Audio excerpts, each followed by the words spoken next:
அல்ஹம்துலில்லாஹ் அஷ்ஹது அல்லா இலாஹ இல்லல்லாஹ் வஹ்தஹு லா ஷரீக லஹ். அனைத்து புகழும் விகிலங்களின் இரட்சகராகிய அந்த அல்லாஹ்வுக்கே உரியது. அவரை தவிர வேறு தெய்வம் இல்லை என்று நாம் சாட்சியம் பகிர்ந்தேன். அல்லாஹ்வால் அங்கீகரிக்கப்பட்ட ஒரே மார்க்கமாக இந்த இஸ்லாம் சரணடைதல் இருக்கு.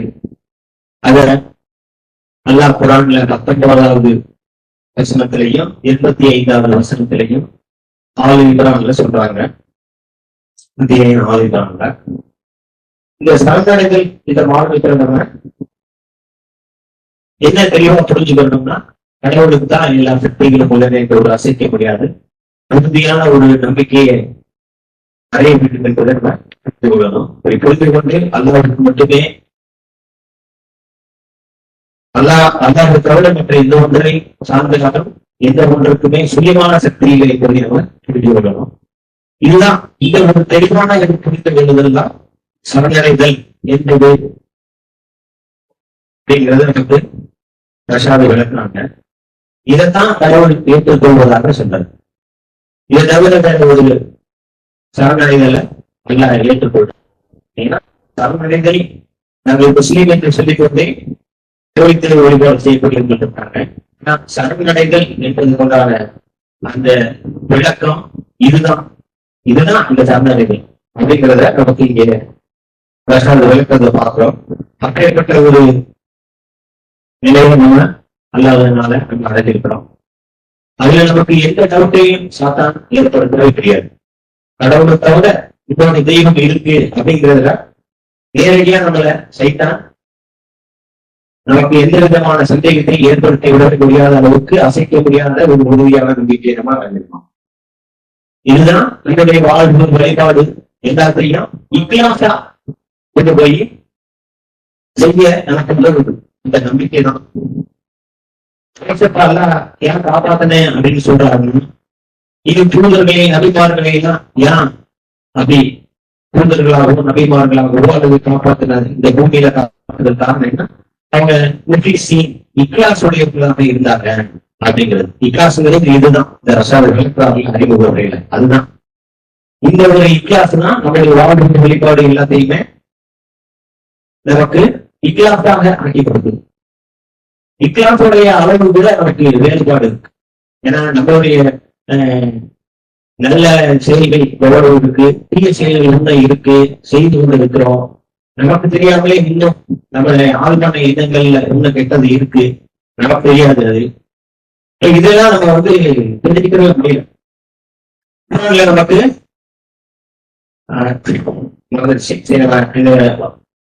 இருக்கு அப்போ குர்ஆன்ல நம்ம பார்க்கிறோம் எவ்வளவு பிரார்த்தனைகளை எல்லாம் நமக்கு சொல்லிக் கொடுக்குறோம். நேரடியான பிரார்த்தனைகள் இப்படி செய்யுங்க. சில விஷயங்கள் பார்க்கலாம் அறிவுபில்லா இந்த சைத்தான் வச்சு அப்படின்னு நம்ம குர்ஆன்ல எங்கேயுமே பார்க்க முடியாது. இதா கராத்தல் குர்ஆன் அஸ்தைது பில்லாஹி மின ஷைத்தானி ரஜீம் கட்டளையா இருக்கும். நாம அதை பிரார்த்தனையா மாத்தி நம்ம சொல்லுவோம். நேரடியான பிரார்த்தனைகள் பார்க்கிறோம். கிட்டத்தட்ட நம்ம பிரார்த்தனைகள் செய்யறோம், வீட்டுல செய்யறோம், மஸ்ஜிதுல செய்யறோம், ஆன்லைன்ல செய்யறோம் இல்லையா? இதுல நேரடியான பிரார்த்தனைகளை மட்டும்தான் செய்வோம். இந்த மாதிரி அல்ல சொல்லிக் கொடுக்கிறார்கள். கட்டளையை நம்ம பிரார்த்தனையா இங்க நம்ம செய்யறோம். வகுப்பில்லாக்கி ஷைத்தான் ரஜீம். இந்த மாதிரி குர்ஆன்ல குர்ஆன அதிகாலையில படிச்சுட்டு வரும்போதுதான் இந்த மாதிரி விஷயங்கள் இருக்குங்கிறத எனக்கு தெரிஞ்சு. அப்புறம் அந்த மாதிரி விஷயங்களையா நம்ம எடுத்து பார்ப்போம். அப்படி வரும்போது அப்படி இருக்கு. இன்னைக்கு காலையில குர்ஆன் படிக்கிறாங்கன்னா இதுல இந்த விஷயம் இருக்கு அப்படின்னு உதாரணத்துக்கு இந்த மாதிரி அதாவது அது சீக்கிரட்டா அந்த பிரார்த்தனை உள்ள இருக்குது அந்த விஷயம் அப்படிங்கிறத பாக்குறேன். அது உள்ளடங்கி இருக்கும், நேரடியா இருக்கும். தாவூத் இப்படி பண்ணாரு, முகமது இப்படி பண்ணாரு, மோசஸ் இப்படி பிரார்த்தனை பண்ணாரு அப்படின்னு. 3வது அத்தியாயத்தின் 74வது வசனத்துல தான் நாளில் எவருக்கும் உரியதென தன்னுடைய கருணையை அவர் குறிப்பிட்டு வைக்கின்றார். எல்லையற்ற அறிவுகளை கடவுள் தன்வசம் வைத்திருக்கின்றார். இதையே நான் இதை இப்படி பார்க்கிறேன். எல்லாமே நீ நாடுகின்ற எவருக்கு உரியதென உன்னுடைய கருணையை நீ குறிப்பிட்டு வைக்கின்றேன். எல்லாம் இப்படி சொல்றத நாம இப்படி கேட்டோம். இந்த மாதிரி கேட்கறதுல கேட்கறது இருக்கு. அந்த அந்த மாதிரி வசனங்கள்லாம் இருக்கிறத நம்ம பார்க்கணும். 7,374 நான் இப்படி கேட்கிறேன். அந்த மாதிரி நீ நாடுகின்ற எவருக்கும் உரியதுன்னா உன்னுடைய கருணையை நீ குறிப்பிட்டு வச்சிருக்கிற. எந்த கருணை நீ வச்சிருக்கிற எனக்கு அருட்கொடை பொருள் அப்படின்னு நான் கேட்கிறேன்ல. இதெல்லாம் அதுக்குள்ள உள்ள அடங்கிருக்கு. அப்படி வச்சிருக்கிறத நான் பாக்குறேன். 7,549 வருஷத்துல அவங்க சொல்றாங்க, நம்முடைய ரட்சகர் அவருடைய கருணையை கொண்டு நம்மை மீட்டு இழுத்து நம்மை மன்னித்தானே என்று நாம் நஷ்டப்படைகளாக ஆகிவிடுவோம். 749 இதை நான் இப்படி அதான் கேட்கிறேன். எங்களுடைய ரட்சகரை உங்களுடைய கருணையை கொண்டு எங்களை மீட்டு எங்களை மன்னித்தாலே என்று நாங்கள் நஷ்டவாதிகளாக ஆகிவிடுவோம். இது நேரடியாக அப்படி பிரார்த்தனையா இருக்காது. 2,537 வருஷத்துல அவர்களுள்ள நம்பிக்கையாளர்களுக்கு நற்செய்தி கொடுப்பீராக. அவங்க எப்படி இருக்கிறாங்கன்னா அவங்க வழிபடுபவர்கள், தியானித்தவர்கள், குனிந்து வழிபடுபவர்கள், அத்துடன் நன்னெறியினை ஆதரிப்பவர்கள், அத்துடன் தீமையை தடுப்பவர்கள், மேலும் அல்லாஹ்வின் சட்டங்களை பேணுபவர்களாக இருக்கின்றனர். இத்தகைய நம்பிக்கையாளர்களுக்கு நற்செய்தி கொடுப்பீராக அப்படின்னு நான் இப்படி அதை இப்படி நான் பிரார்த்தனையா அந்த இல்லைங்க. ஏற்கனவே இருக்கிற பிரார்த்தனையே நம்ம ரொம்ப குறைவாக கேட்கிறோம். இதுல இப்படி எல்லாம் உள்ளடங்கி இருக்குது. அவர்களுக்காக எழுந்துபவர்களாக, வழிபடுபவர்களாக, புகையிடுபவர்களாக, தியானிப்பவர்களாக, குனிந்து வழிபடுபவர்களாக, அத்துடன் சிரம் பண்ணிப்பவர்களாக, நன்னெறியை ஆதரிப்பவர்களாக, அத்துடன் தீமையை தடுப்பவர்களாக, உன்னுடைய சட்டங்களை பேணுபவர்களாக உள்ள நற்செய்தி கொடுக்கப்பட்ட நம்பிக்கையாளர்கள் எங்களையும் ஆக்கியல்கிறாக. இப்படி நம்பிக்கையாளர்கள்லாம் இப்படி இருக்கிறாங்கிறாரு. இப்பேற்பட்ட நம்பிக்கையாளர்களாக என்னை ஆக்கி வைங்க.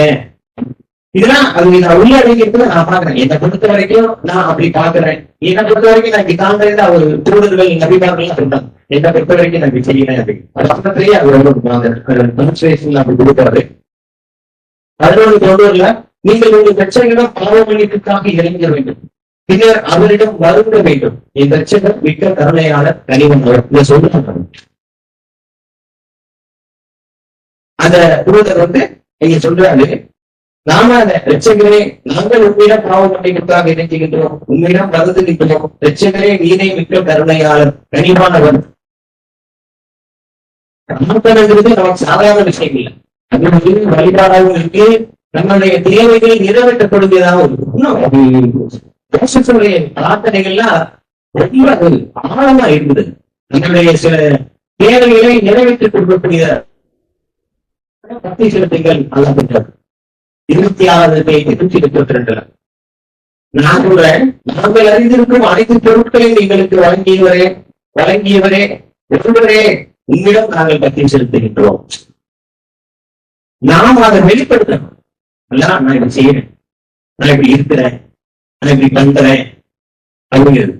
அதனால நீங்கள் அறிந்திருக்கும் அனைத்து பொருட்களை உங்களுக்கு வழங்கிய அந்த ஒருவரிடம் நீங்கள் பக்தி செலுத்துகின்ற நம்ம எல்லா பணம் எனக்கு தெரியாதது இருக்கு. நம்ம அறிஞ்சிருக்க பொருட்களை இவ்வளவு இருக்கு. எவ்வளவு உபகரணங்கள் உங்களுக்கு கொடுக்கப்பட்ட உபகரணங்களுக்காக நன்றி செலுத்திட்டோம்.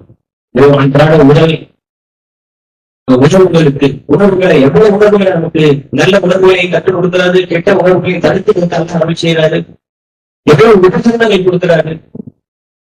அன்றாட உணவு, உடைகள், உடையிடம் உணவுக்கு தனித்தனியா நன்றி செலுத்துற பழக்கத்தை நான் பழகிட்டேன். நீ காலையில இருந்துச்சு நான் மஜன் போவதேன் வீட்டு சொல்லி தொழில் வச்சுக்கலாம் தெரியல. நீ காலையில எனக்கு இந்த டீ குடித்தீங்க, சாப்பாடு கொடுத்தீங்க, என்னை வெளியே போயிட்டு நல்லபடியா திருப்பி வர வச்சீங்க, என்னுடைய உணவுகளை நான் இன்னைக்கு கோவப்படாம கட்டுப்படுத்தினேன், நான் இன்னைக்கு கோவப்பட்டுட்டேன், ஐயோ என்னை மன்னிச்சிருங்க. இதையும் மன்னிப்பும் கேட்கிறேன், எனக்கு கொடுத்ததுக்கு நன்றியை செலுத்துறேன். அதான் சொன்னாரு, நீங்கள் அறிந்திருக்கும் அனைத்து பொருட்களை உங்களுக்கு வழங்கிய அந்த ஒருவருடைய பக்தி செலுத்துங்கள். தக்குவாங்கிறது தக்குவானாலே என்னன்னா பக்தி அப்படின்னு முடிவெடுத்திருக்கிறோம். தக்குவானா அது ஒரு மொழி ஆவையில நம்ம நடந்து போகும்போது நம்மளுடைய ட்ரெஸ் கிழிஞ்சிடாம இருக்கிறதுக்கு எவ்வளவு இதா போவோம், அந்த காலில் வெட்டிடாம இருக்கிறதுக்கு. அது போல தத்துவங்கிறது என்னன்னா கெட்டதை விட்டு நன்னறியின் பால் செல்வதுதான். அதே அதுதான் தத்துவம். அதான் நன்னறிட்டு மொழிபெயர்த்து ரசாது கூட தத்துவன்ற வார்த்தைகள். தனக்கு கொடுக்கின்ற நாளின் மீது நம்பிக்கை கொள்ளாத ஆணவக்காரன் ஒவ்வொருவரிடம் இருந்து 27வது வருஷத்துல அவர் கேட்கிறார். 27ல மோசஸ் கூறினார், தனக்கு கொடுக்கின்ற நாளின் மீது நம்பிக்கை கொள்ளாத ஆணவக்காரன் ஒவ்வொருவரிடம் என்னுடைய ரட்சகர் மற்றும் உங்களுடைய ரட்சகரும் நான் உங்களிடம் தேடுகின்றேன். இந்த பிரார்த்தனை நம்ம கேட்டிருப்போமா? பிரார்த்தனை கேட்கணும். இந்த பிரார்த்தனை நம்ம கேட்கிறோமா? மோசஸ் கூறினார் அவர் சொன்னார், நம்மளுக்கு எவ்வளவு எதிரிகள் இருக்காங்க. கணக்கு கொடுக்கின்ற நாளின் மீது நம்பிக்கை கொள்ளாத ஆணவக்காரன் அத்தனை பேர் இல்லை நம்மளோட சுத்தி. இந்த பிரார்த்தனை கேட்டிருக்கோமா? இன்னும் இன்னொரு பிரார்த்தனை கூட சரீரமா இன்னும் கேட்டு போன இப்ப சீனமா என்னன்னு கூட தெரியல. வேறவருடைய மனைவி உறவு புதிய அரண்மனையை வாழ்ந்தவங்க இல்லையா? இப்போ ஒரு மனைவியை தான் வாழ்ந்துருக்கான். அது அந்த நம்ம பார்க்கிறோம் எகிப்துல எப்படி இருக்கு. ஆனா அவங்க கேட்கிறாங்க, சொர்க்கத்துல எனக்கு ஒரு மாளிகையை கொடு. மாளிகையை வாழ்ந்தவங்களே ஒரு மாளிகை கேட்கிறாங்க, எனக்கு சொர்க்கத்துல எனக்கு ஒரு மாளிகையை கொடுத்து. ஆனா நம்ம சாதாரண ஒரு வீட்டுலதான் இருக்கிறோம். ஆனா ஒரு நாள் கூட எனக்கு ஒரு மாளிகையை கொடு நம்ம கேட்டிருக்கோம். நல்லா கற்றுக் கொடுக்குறாரு. இதெல்லாம் குறிப்பா நம்மளுக்கு நல்லா கற்றுக் கொடுக்குறாரு. ஒரு நாள் நம்ம கேட்டிருப்போமா? எனக்கு தெரிஞ்சு இல்ல நினைக்கிறேன். எனக்கு ஒரு மாளிகை கூட நான் கேட்கல. அதனால என்ன நினைச்சு நான் சொல்றேன், கேட்டுக்கலாம். சில பேர் கேட்டுக்கலாம். ஆனா அதெல்லாம் பிரார்த்தனை முக்கியமானது. மாளிகையை வாழ்ந்த அவங்களே கேட்கிறாங்க, எனக்கு ஒரு மாளிகையை கொடு. சொல்றாரு, பார்க்கிறோம், கணக்கு கொடுக்கின்ற நாளின் மீது நம்பிக்கை கொள்ளாத ஆணவக்காரன் ஒவ்வொருத்தருக்கும் என்னுடைய ரட்சகர் மற்றும் உங்களுடைய ரட்சகரும் நான் உங்களிடம் தேடுகின்றேன். கேட்கறது எவ்வளவு ஒரு ஆணவம். வருகையின் மீது கணக்கு கொடுக்கின்ற அந்த நாளின் மீது நம்பிக்கை கொள்ளாத அப்படிங்கிறது அதுவே ஒரு தனி தலைப்பா எடுத்து பேசணும். மறுமைங்கிறது கடவுள் நம்பிக்கைங்கிறது கூட எல்லாத்தையுமே இருக்கும். ஆனா மறுமையில வந்து அவங்க உயிர்த்தல் போன்னு சொல்லுங்க, ஒருத்தர் கூட நம்ப மாட்டாங்க. ரொம்ப முக்கியமான விஷயம் 39-45 அதைத்தான் சொல்லுங்க. அது நம்ம ஒரு தனித்தலைப்பா பார்ப்போம். 42வது அத்தியாயத்தின் 19வது வருஷத்துல அல்லாகவே உங்களுடைய அனைத்து படைப்புகளை முற்றிலும் நீர் அறிந்திருக்கின்றீர். நீ நாடுகின்ற எவருக்கும் நீர் வழங்குகின்றீர். நீதான் சக்தி மிக்கவர், எல்லாம் அல்லவர். 42ல 19வது வருஷம் கடவுள் தன்னுடைய அனைத்து படைப்புகளை முற்றிலும் அறிந்திருக்கின்றார். வசனம் எப்படி இருக்கலாம்? அல்லாஹ் தன்னுடைய அனைத்து படைப்புகளை முற்றிலும் அறிந்திருக்கின்றார். தான் நாடுகின்ற எவருக்கும் அவர் வழங்குகிறார். அவர் தான் சக்தி மிக்கவர். ஆனா நான் அதை அப்படி கேட்கிறேன். எல்லா படைப்புகளையும் நீங்க முற்றிலும் அறிஞ்சிருக்கீங்க. நீங்க நாடுகின்ற எவருக்கு நீங்க வழங்குகின்றீங்க. நீங்க தான் சக்தி மிக்கவர், எல்லாம் உள்ளவர், எனக்கு கொடுங்க அப்படின்னு. ஏன்னா அன்றாட அந்த தேவை இருக்குல்ல, ஒவ்வொன்றும் தேவை இருக்கு. உணவு தேவை இருக்கு, உடை தேவை இருக்கு, செல்வம் தேவை இருக்குது, பணம் தேவை இருக்கு, பிரச்சனைகள் தீரணும், துன்பம் போகணும், கஷ்டம் போகணும். 97வது அத்தியாயத்தின் 5வது வருஷத்துல மேலும் உங்களுடைய ரட்சகர் குறைவான அளவு உங்களுக்கு தருவார், நீர் திருப்தி அடைந்ததாக இருப்பீங்க. நல்லா சொல்றாரு, நான் உனக்கு போதுமான அளவு தருவேன். இதை நான் எப்படி கேட்கிறேன்னா, எங்களுடைய ரட்சகரே குறைவான அளவு எங்களுக்கு தருபவரே திருப்தி அடைந்தவர்களாக எங்களை ஆக்குவீராக. ரொம்ப முக்கியம். உங்களுக்கு அந்த கொடுத்தது எவ்வளவு சிறுசா இருந்தாலும் அங்க நீங்க திருப்தி அடைங்க அப்படிங்கிறார்.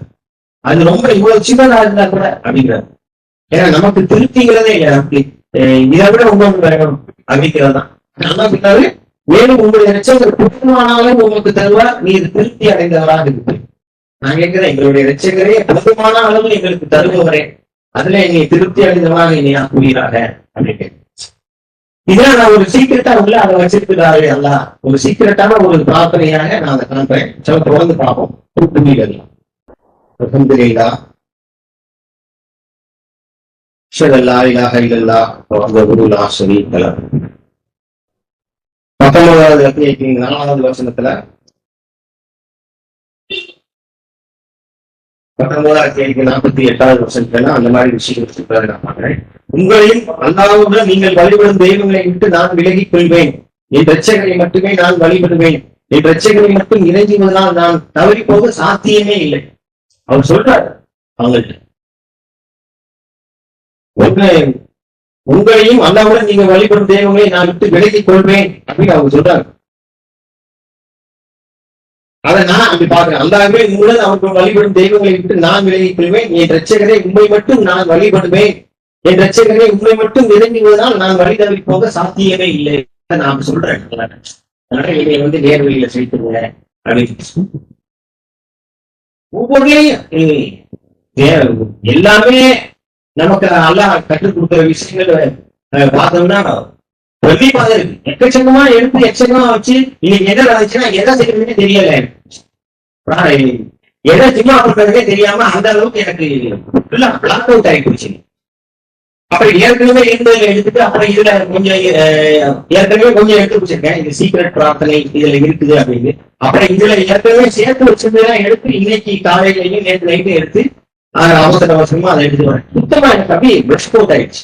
இந்த மாதிரி அடிக்கடி பல நேரங்கள் இது நடக்குது. ஒரு வருஷம் அல்லது 2 வருஷத்துக்கு ஒரு தடவை. ஏன் இந்த மாதிரி நடக்குது அப்படின்னு பார்க்கும் பொழுது, தொழுகையை ரொம்ப கவனமா தொழுகும் பொழுது மற்ற எல்லா விஷயத்தையுமே என்னை சரியா செய்யாத மாதிரி ஆக்கி விட்டுறா செய்யலாம். தொழுகையை நம்ம கவனமா தொழுகணும் அப்படின்னு தொழுகிற அந்த காலங்கள்ல மற்ற எல்லாமே எனக்கு அவுட் ஆகிடுது. அது நான் பல தடவை இதை பார்த்திருக்கேன். இந்த தடவை அப்படிதான் ஆகிடுச்சு. சுத்தமா எனக்கு என்ன செய்யறதுன்னே தெரியாம ஜாயிண்ட் பாயிண்ட் கூட சொல்லுவேன், நிறைய விஷயங்கள் இருக்கு பேசுறதுக்கு, நீங்க வாங்க பேசுங்க அப்படிங்கிற ஆன்லைன். எனக்கு ஆன்லைன்ல அதுல பேசுறதுக்கு எனக்கு அவ்வளவு இன்ட்ரெஸ்ட் வர மாட்டேங்குது, எனக்கு தெரியல. அது ஜும்மாவோட பேசுறதுங்கிறது தான் எனக்கு ஆசை. ஆனா ஜும்மா நமக்கு அதிகமா கிடைக்காது. ஆனா இந்த வாட்டி எனக்கு சுத்தமா இருக்கிற எல்லா தலைப்புகளையும் எக்கச்சக்கமா எடுத்து வச்சிருக்கேன். எவ்வளவு விஷயங்களை தனித்தனியா எடுத்து வச்சிருக்கேன். ஆனா அவை இதெல்லாம் பண்ண முடியல. இந்த நிகழ்வுக்கு காரணம் என்னன்னா, நம்ம சாத்தான் சுத்தமா நம்மளை இது பண்ணி விடுறான். ஏதாவது ஒரு விஷயத்துல கவனமா இருக்கும்போது நன்றி செலுத்துறது, பாவமணி கேட்கறது, தொழுகையை மிக கவனத்தோட தொழுகிறது, இந்த மாதிரி விஷயங்கள் செய்யும் பொழுதுலாம் என்னை மற்ற இதுல சிக்கல் ஏற்படுத்தி விட்டு இந்த மாதிரி எதுவுமே ஐயோ அப்படின்னு ஆக்கி விட்டுறான். சரிதான், இந்த தடவை அப்படிதான் ஆச்சு. இருந்தாலும் இது அதான் அவ்வளவு ஒரு தடவை வேண்டியதா இருக்கு. எடுத்து வச்சிருக்க விஷயங்கள் என்னால பிரசன்ட் பண்ணவே முடியும். நான் எப்பவுமே என்ன பண்ணுவேன், எடுத்து வச்சு அதை நிறைய இது பண்ணி மாடிஃபை பண்ணி அதை எழுதி எப்படி பிரசன்ட் பண்றேன்னு கொண்டு வருவேன். இந்த வாட்டி அது முடியவே முடியல என்னால. 18வது தேதி 14வது வருஷத்துல வானமே மற்றும் பூமியின் ரட்சகர் தான் எங்களுடைய ஒரே ரட்சகர், அவருடன் வேறு தெய்வம் எதனை நாங்கள் ஒருபோதும் வழிபட மாட்டோம், இல்லை என்றால் நாங்கள் நீண்டதும் வழி தவறியவர்களாகவும் அவங்க தான். இது ஒரு பிரார்த்தனமாக இருக்காது. யாரு குகைத்தோழர்கள் சொல்றாங்க 18வது அத்தியாயத்துல. அதுல எவ்வளவு விஷயங்கள் அதுலேயே குகைத்தோழர்கள்ட்ட இருந்து நான் கத்துக்கிற பிரார்த்தனைகள், சீக்கிரட்டான பிரார்த்தனைகள் இருக்கு. ஜோசப்போடைய விஷயத்துல இருக்கு, மோசஸோடைய விஷயத்துல இருக்கு. எல்லாத்தையும் இப்ப என்னால பிரசன்ட் பண்ண முடியல சரியான முறையில. 18வது அத்தியாயத்தில் 14வது வசனத்துல அவங்க அதை கேட்கறாங்க. நான் அதை அப்படி பாக்குறேன். வானங்கள் மற்றும் பூமியின் ரட்சகர் நீதான் ஒரே ரட்சகர், உங்களோட நான் எதையுமே நான் வழிபட மாட்டேன். அவங்க சொல்றாங்கல்ல, அதை நானும் சொல்றேன். எல்லாமே உங்களோட நான் எதையுமே நான் வழிபட மாட்டேன். அப்படி நான் வழிபட்டேன்னா நான் நீண்ட தூரம் வழி தவறியவன் ஆகி விடுவேன். இதை நான் சொல்லும் பொழுது எனக்கு என்ன ஆகுது, எனக்கு அது பதியுது, பாடமாகுது. அப்ப இது ஏன்னா அவர்கள் எழுந்து அவர்கள் சொல்லும் பொழுது அவர்களுடைய இதயத்தை நாம் உறுதிப்படுத்தினோம். யாரும் புகைத்தோழர்கள் சொல்லும் பொழுது நல்லா அவங்க எழுந்து நின்று அல்லாஹ் தவிர இவர் யாரும் தெய்வம் இல்லை அப்படின்னு சொல்லும் பொழுது அவங்களுடைய இதயத்தை உறுதிப்படுத்தணும்.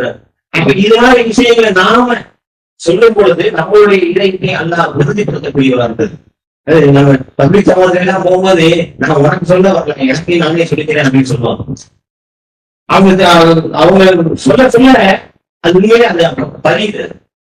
நான் உங்களுக்கு சொல்ல சொல்ல எனக்கு அது பாடமாகும். எவ்வளவு விஷயங்கள் நான் உங்களுக்கு சொல்றது எல்லாமே நான் எனக்காக தான் செய்யறேன், உங்களுக்காக நான் செய்யறதே கிடையாது. அது எனக்கு ஒருபோதும் பிரயோஜனம் அளிக்கவில்லை. இதெல்லாம் அப்படி ஒரு ஆரம்ப காலத்துல எல்லாம் அப்படி ஜும்மா பண்றது இவருக்கு நம்ம இதை சொல்லுவோம். இப்ப நான் எனக்கு அல்லாஹ் எனக்கு என்ன கற்றுக் கொடுக்குறாரோ அதை நான் உங்களுக்கு சொல்லும் பொழுது எனக்கு இன்னும் அது நிறைய கற்றுக் கொடுக்குறாரு அல்ல. ஆனா இந்த மாதிரி அதை நம்ம சொல்லணும். வானங்கள் மற்றும் பூமி அவங்களோட அதை சொல்றாங்க, அவர்களுடைய இடைகளை நாம் உறுதிப்படுத்தணும்னு சொல்றாங்கல்ல. வானங்கள் மற்றும் பூமி ரட்சகர் தான் எங்களுடைய ஒரே ரட்சகர், அவர்களுக்கு வேறு தெய்வம் இல்லை, எதனையும் நாங்கள் ஒருபோதும் வழிபட மாட்டோம். அவருடன் வேறு தெய்வம் எதனையும் நாங்கள் ஒருபோதும் வழிபட மாட்டோம், இல்லை என்றால் நாங்கள் நீண்ட தூரம் வழி தவறியவர்களாவோம் என்று அவர்கள் எழுந்து நின்று பிரகடனம் செய்த பொழுது அவர்களுடைய இதயங்களை நாம் பலப்படுத்தினோம். நம்மளுடைய இதயம் பலப்படுத்துறதுக்காக இதை சொல்லணுங்கிறதுதான் பாயிண்ட். சொல்லிட்டு நல்லாவே அல்லாஹ்வை தவிர நான் வேற யாரையும் வழிபட மாட்டேன் அப்படின்னு நீங்க சொல்லுங்க, உங்களுடைய இதயங்களை அல்லாஹ் பலப்படுத்துவார். எதுக்கு நமக்கு இதை சொல்லி கொடுக்குறாரு? அவங்க செஞ்சதை எதுக்கு நமக்கு சொல்றாரு? நாமளும் சொல்லணும், நம்மளுடைய இதயத்தை பலப்படுத்திக் கொள்ள வேண்டும் என்பதற்காக தான். அந்த இதை நம்ம சொல்லுங்க, ஒவ்வொரு தடவை சொல்லி பாருங்க. நான் சொல்றேன், காலங்கள் மட்டும் பூமி வச்சது நீதான் ஒரே லட்சம், உங்களோட வேறு தெய்வம் எதை நான் வழிபட மாட்டேன் அப்படி சொன்னாங்க. அவருடன் வேறு எந்த தெய்வத்தையும் நாங்க வழிபட மாட்டோம். நான் சொல்றேன், உன்னோட நாங்க எந்த தெய்வத்தையும் வழிபட மாட்டேன். அப்புறம் என்னுடைய இதயத்தை அல்லா பலப்படுத்துறதை நான் பாக்குறேன். ஏன்னா அல்லாஹ்வுடைய வார்த்தை சத்தியம், அதுல நமக்கு சந்தேகமே இல்லை இல்லையா? அது எழுது அமான ஒரு கண்கூடான ஒரு ஆதாரத்தை நீங்க பார்த்துட்டோம். பார்த்தா தெரிகிற அளவுக்கு உள்ள அந்த ஒரு ஆதாரம், இது மறுக்க முடியாத கண்கூடான வெளிப்படையான தொட்டு உணரக்கூடிய ஒரு ஆதாரத்தை பார்த்துட்டோம். இது கடவுளின் வார்த்தை தான் என்பது. அப்ப இது அந்த கடவுளின் வார்த்தை தான் என்பதுல என்ன இருக்கு? சத்தியம் இருக்கு, மாறாதது இருக்கு, உண்மை இருக்கு. அப்ப அதை செய்யும் பொழுது அதனுடைய கடமை எனக்கு இருக்கு அப்படிங்கிறதான் அதை நம்ம கற்றுக்கொள்றது. 16வது வசனத்துல அவர்களையும் அல்லாஹ்வை விட்டு மற்றவர்களை அவர்கள் வழிபடுவதையும் நீங்கள் தடுத்துக் கொள்ள விரும்புவதால் இக்குகையை நாம் புகலிடம் எடுத்துக் கொள்வோம். உங்களுடைய இரட்சகர் தந்தை கருணை உங்கள் மீது பொழியவும் சரியான முடிவை நோக்கி உங்களை செலுத்தவும் செய்வாராக. அவர்கிட்ட பேசுகிறார். நான் அல்லாவை கேட்கிறேன், அல்லாவை விடுத்து நான் மற்றவர்களே வழிபட மாட்டேன், நான் அதை தவிர்த்துக் கொள்ள விரும்புகிறேன் அப்படின்னு. அதனால அல்லாஹ் எனக்கு என்ன பண்றாருன்னா அவருடைய கருணையை பொழியாது சரியான முடிவை நோக்கி என்னை செலுத்துறாரு. எனக்கு சில நிறைய விஷயங்கள் அப்படின்னா ஒரே குழப்பமா இருக்கும். இதை தேர்ந்தெடுப்போமா, இதை தேர்ந்தெடுப்போமா, இதை தேர்ந்தெடுப்போமா, இதை தேர்ந்தெடுப்போமா. நிறைய பேர் அதை நல்லது கிட்ட தெரிஞ்சு தேர்ந்தெடுக்கக்கூடியவர்களாக இருக்கிறாங்க. எனக்குள்ள என்னுடைய அறிவு தேர்தல், என்னுடைய தத்துவா, என்னுடைய அறிவு தேர்தல் எனக்கு அது சரியான முடிவு என்னால எடுக்க முடியாது. சில நேரங்கள் நான் பெரும்பாலான நேரங்கள் அல்லது ஒரு பொருட்களை கிடைச்சிட்டே போயிடுவேன். எனக்கு ஏன்னா தேர்ந்தெடுத்துங்கிற ஒரு விஷயம் இருக்கு, நமக்கு தெரியும் இதுதான் நல்லது, இந்த போன் நல்லது, இந்த போன் வேணாம் அப்படின்னு. ஏன்னா அதுல எனக்கு எது நல்லது அப்படின்னு நான் யோசிப்பேன். என்னன்னு நீங்க இருக்கக்கூடிய ஒன்றுல கெட்டது இருக்கலாம், நீங்கள் இருக்கக்கூடிய ஒன்றில் நன்மை இருக்கலாம் அப்படின்னு எல்லாம் சொல்லும் பொழுது நான் அதை கொஞ்சம் பார்த்து நான் அதை கேட்கிறேன், எனக்கு சரியான முடிவு அப்படின்னு. எனக்கு அப்ப கடைசியா ஒரு இதை அவரே கொடுப்பாரல்லாம், என்னை நோக்கி என்னை செலுத்தி அதை என்னை செய்ய வச்சு அதனுடைய பலனை நான் ருசிச்சு கொண்டு இருக்கிறேன். அப்படிதான் எனக்கு அந்த சரியான முடிவை நோக்கி அல்ல என்னை செலுத்துறதுக்காக இதை நான் அப்படி கேட்கிறேன். 18வது அத்தியாயத்தின் புகைத்தொடர் போய் கேட்டது போல என்னை பொறுத்தவரை அல்லாஹ்தான் என்னுடைய ரட்சகர், மேலும் என் ரட்சகருடன் வேறு எந்த தெய்வத்தையும் நான் ஒருபோதும் அமைத்துக் கொள்ள மாட்டேன்.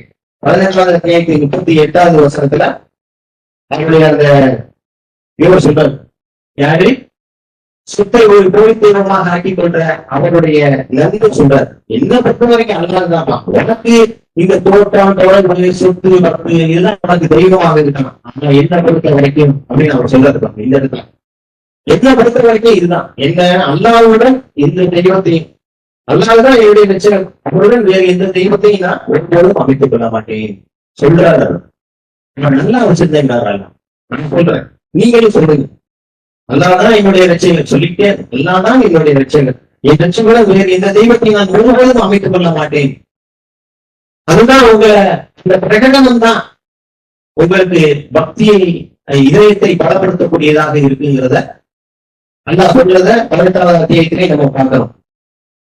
18வது அத்தியாயத்தின் 44வது வசனத்திலையும் இது ஏனெனில் அல்லாஹ்தான் உண்மையான ஒரே ரட்சகரும் அதிபதியும் ஆவார். அவர் மிகச்சிறந்த பிரதிபலனை வழங்குகின்றார். மேலும் மிகச்சிறந்த விதி அவரிடமே மிகச்சிறந்த விதியும் அவரிடமே இதெல்லாம் சொல்லிட்டு சொல்றாரு. ஏன் இப்படி தண்ணியெல்லாம் நம்ம நிறுத்தணும், அவரை ஏன் தோட்டத்துக்குள்ள நுழையும் போது நீங்க என்ன சொல்லணும், அந்த தோட்டத்தின் அவர் அந்த தோழர் சொல்றாங்க நண்பர், இதெல்லாம் சொல்லிட்டு அல்லா சொல்றாரு, இது பூமியின் மீது எந்த படையும் கடவுளுக்கு எதிராக அவருக்கு உதவி செய்திருக்க முடியாது, அன்று எந்த உதவியை பெற்றுக்கொள்ளவும் அவருக்கு சாத்தியமும் இருந்திருக்கார்.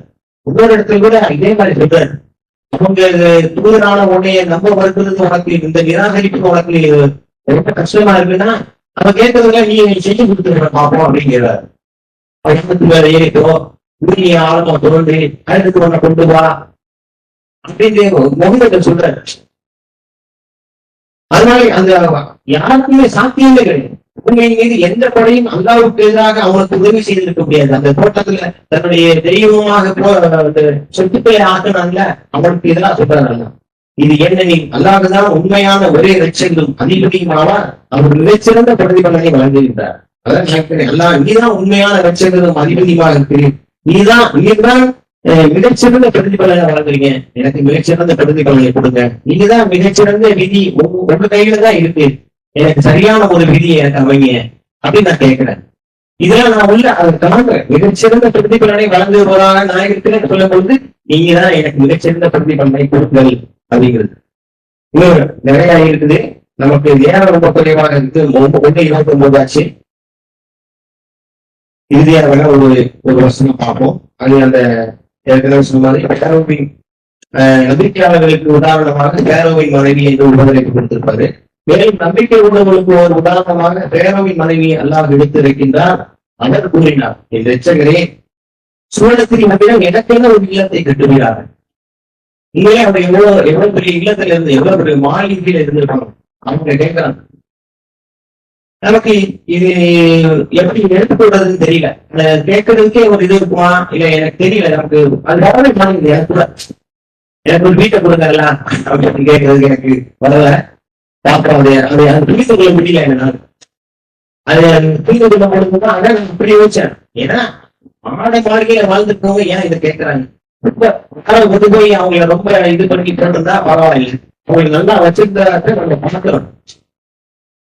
அப்ப நாமளும் சூழத்தில் ஒரு இல்லத்தை பேரவருடைய மனைவி கேட்டது போல நம்ம கேட்கணும். அவங்க பெற்று செய்யறாங்க, பேரவ பெற்றும் அவரது செயல்களில் இருந்து என்னை காப்பீராக, வாழ்வு இருக்கிற மக்களிடமிருந்து என்னை காப்பீராக அப்படி.